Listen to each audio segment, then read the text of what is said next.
दोस्तों नमस्कार। एक बार एक गांव में एक साधु आए और उन्होंने एक घर का दरवाज़ा खटखटाया।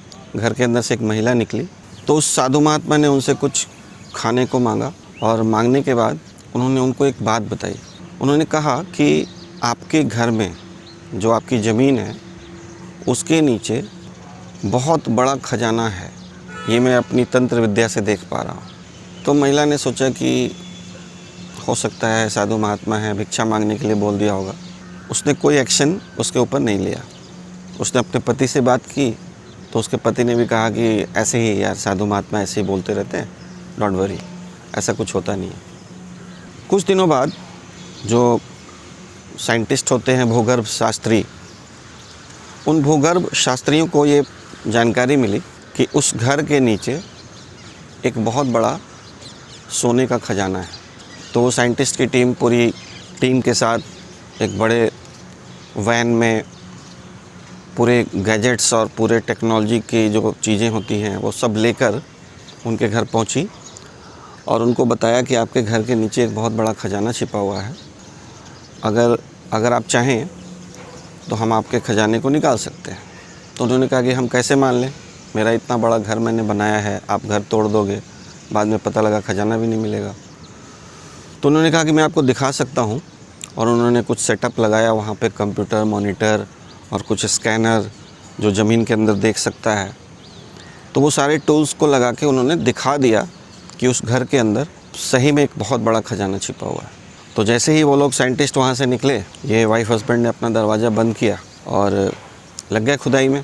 दोस्तों, इस स्टोरी से ये मैसेज मिलता है कि अगर आपको सही में कोई दिख जाए कुछ, तो आप उसके लिए कुछ भी प्रयास कर सकते हैं।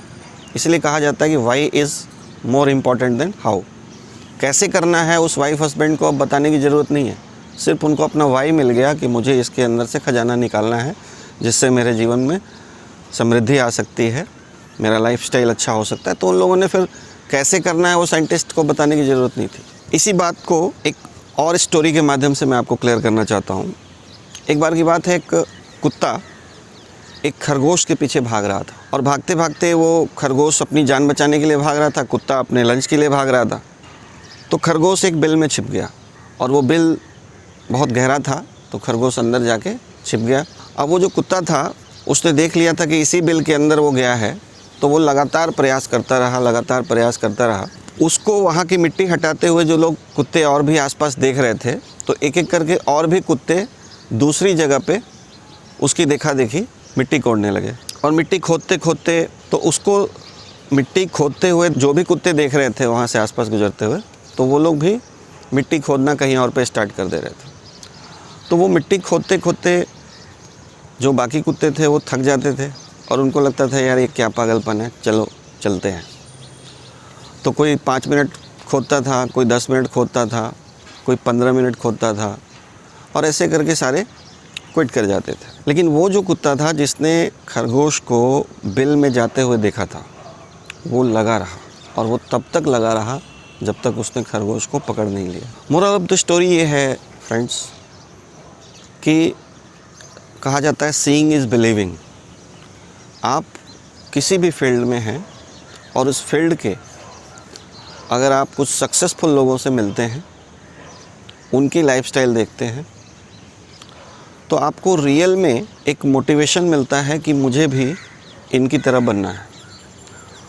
और चूँकि अगर आप उसी फील्ड में हैं जिस फील्ड के आप बहुत सारे सक्सेसफुल लोगों से मिलेंगे, तो आपको ये रियलाइज़ होगा कि यहाँ पे नेम, फेम, मनी, रिस्पेक्ट सब कुछ है जो बाद में मिलता है। क्योंकि सफलता ओवरनाइट कभी नहीं मिलती है दोस्तों। चाहे फील्ड कोई भी हो, आपको अपना समय देना पड़ता है और कुछ वक्त लगता है, कुछ प्रोसेसिंग का टाइम होता है।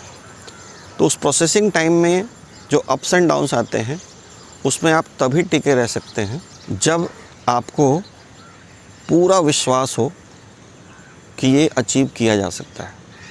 अगर 1% भी आपके बिलीव में कहीं कमी हुई तो आप फेल हो जाते हैं।